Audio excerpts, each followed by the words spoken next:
Hoy nos vamos a sumergir en la historia de GW Linderoth, una fábrica de relojes sueca que tenía una idea bastante radical. No se conformaban con medir el tiempo, aspiraban a decirle qué hacer. Acompáñenme a descubrir un legado de más de un siglo de precisión, artesanía y una ambición sin límites. Para que se hagan una idea de la filosofía de esta gente, empecemos con esta frase de nuestra fuente que es potentísima. No se trataba solo de medir el tiempo, se trataba de dominarlo. De literalmente cogerlo firmemente de la mano y decirle qué hacer. Casi nada. Y esa misión tan ambiciosa, pues empezó aquí, en este taller.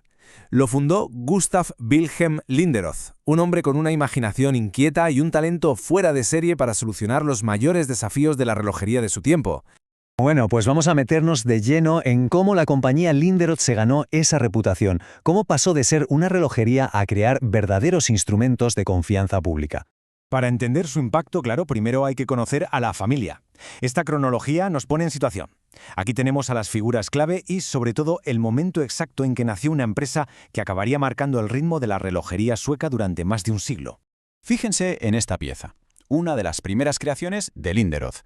Lo interesante de este reloj, hecho para un médico pionero, es que nos dice algo clave sobre ellos. Su trabajo no era solo contar horas y minutos, era conmemorar vidas, celebrar logros. Y ahora vamos a detenernos en una de las figuras más fascinantes de toda esta historia. Betty Linderoth fue, ni más ni menos, que la primera mujer relojera célebre de Suecia. Claro, en un campo que era totalmente de hombres, Betty se enfrentó a un escepticismo constante. Sus competidores, de hecho, la apodaron con bastante mala leche la relojera con faldas, intentando usar su género para desacreditarla. Pero su respuesta a todo esto, su trabajo, no solo dirigió el taller, sino que consiguió distinciones que eran casi impensables para una mujer en esa época, demostrando su competencia de una forma que nadie podía discutir. El punto crucial aquí es que dejó que los resultados hablaran por sí mismos. Poco a poco, el nombre Linderoth se fue metiendo en el tejido de una Suecia que se estaba modernizando a toda velocidad, y sobre todo en los círculos del poder y de la realeza. Sus relojes se convirtieron en auténticos emblemas de estatus. Para hombres como Axel o Delberg, un reloj Linderoth era una forma sutil de afirmar su papel en ese mundo ordenado y con visión de futuro que era la corte real. Pero el trabajo de Linderoth fue más allá, hasta los propios palacios reales.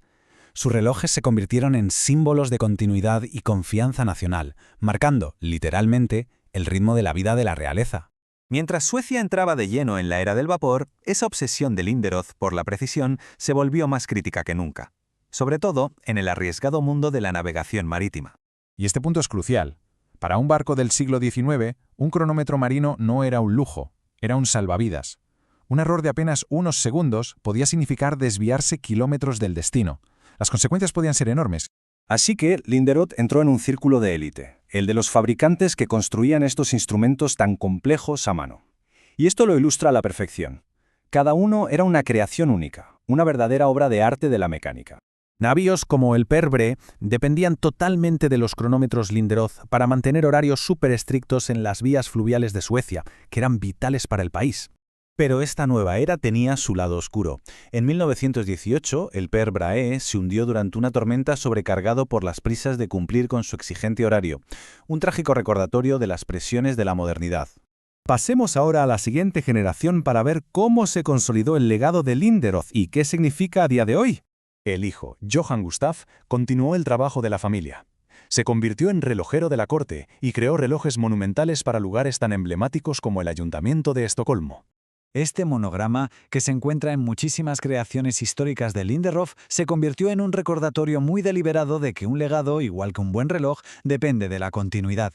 Así que, aunque la empresa original cerró en 1963, esta reflexión final de nuestra fuente lo clava.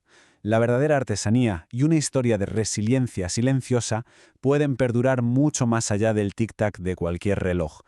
Y nos deja pensando, ¿no?, cómo algo tan pequeño y preciso puede crear un eco tan duradero.